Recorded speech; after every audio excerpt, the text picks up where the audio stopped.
Fire watch now. More than 1,200 square miles have burned in the Bay Area. That's roughly the size of Rhode Island. And it's not even the peak of fire season.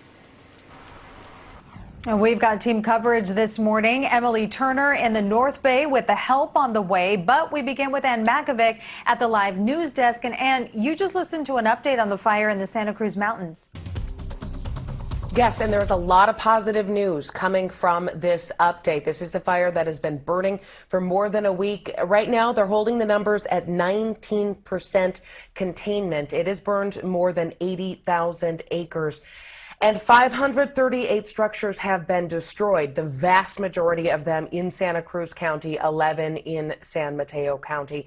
And unfortunately, 6 people are still missing from the fire zone. Deputies have been going in there trying to find these people, trying to follow up with what might have happened to them. So that is kind of the bad news part of it. The good news is that a couple of the communities, Davenport, Bonnie Doon, are looking safe this morning. The part of the fire that was threatening Santa Clara County yesterday, that has been extinguished. And firefighters have built some pretty strong perimeters protecting UC Santa Cruz and the city of Santa Cruz. Today, they are working on building a barrier around Felton and then Ben Lomond. And they're going into these areas trying to mop up the hot spots. But again, access is difficult. They have a lot of trees that have fallen over roadways, and some of the wooden bridges have burned. But that is kind of what they're working on today, as well as doing more airdrops now that the air around that area has finally cleared. All right, let's check in with Emily Turner. She is the latest following the fires in the North Bay today, where there are still evacuations. Emily. There are still evacuations, but there is also good news up here, and that pretty much means that there are reinforcements. They're going to be headed here this afternoon, and we're talking about National Guard members. This is where they're ultimately going to end up. They've got a whole section ready to go for these guys. Now, shift change has happened here just in the last half hour or so.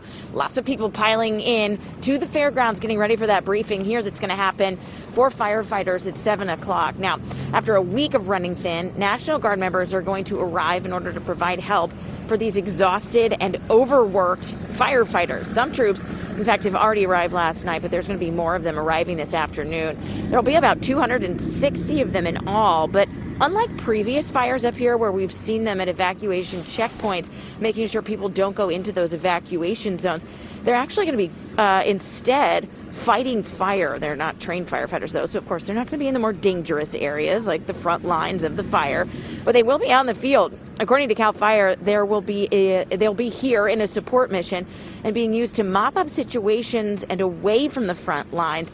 And also behind them, there are more fire resources set to arrive soon.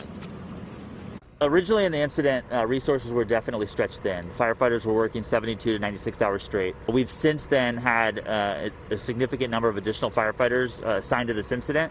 So firefighters are able to have their shift on, shift off. And I think it's pretty interesting to give you context that never before, or at least not in the history of my time covering these fires in California, has the National Guard actually been fighting fires. Instead, they've been the people who are there making sure that folks aren't going into the evacuation zones or looting homes. And they're really more for a safety measure. Instead, now they're going to be fighting fires, which shows you just how thinly spread California's fire resources are. And it's very scary, firefighters say, for that to be happening this early in the season. They're hoping this is not going to be the tone for the remainder of the year. Reporting live in Santa Rosa, Emily Turner, KPIX 5.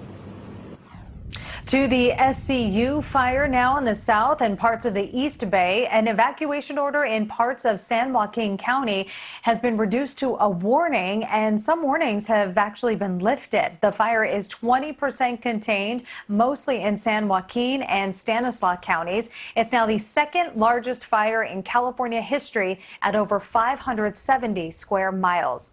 Evacuation orders remain in effect in Marin County. The Woodward Fire has burned around 3,000 acres. Firefighters are especially concerned about the terrain and conditions in the northeastern part of that area. Dozens of homes are evacuated near Inverness Park.